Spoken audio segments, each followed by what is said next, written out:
Il était temps que l'Union européenne et le monde occidental en général réalisent que l'Algérie finance le terrorisme à travers le monde et fait du blanchiment d'argent.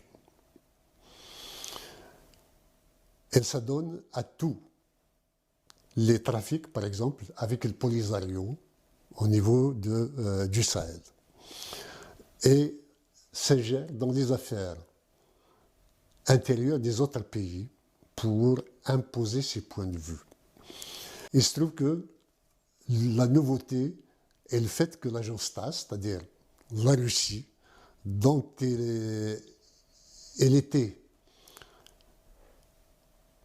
la protégée jusqu'ici, lui tombe dessus aussi. Cela veut dire quoi?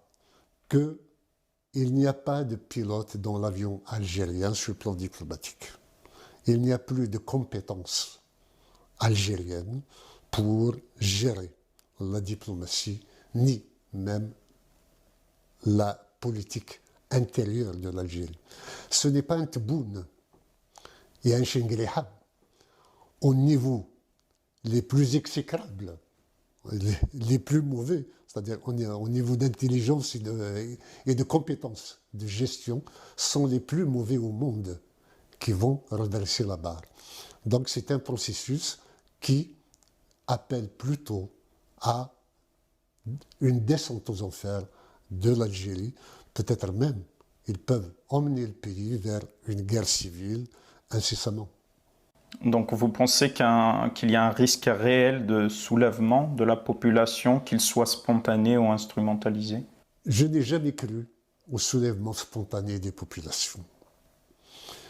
S'il y aura guerre civile, ça va être à l'instigation des clans qui se disputent le pouvoir au niveau des militaires. Et ce sont eux qui vont essayer d'entraîner le reste de l'Algérie dans des conflits claniques. Et ce sera celle-là, la guerre civile. Et dans ce cas-là, je dis que la Kabylie ne doit pas prendre position pour aucun des clans. La Kabylie doit se préserver elle-même, rester calme et mettre sur pied ses propres institutions dans le chaos, si chaos advenait incessamment.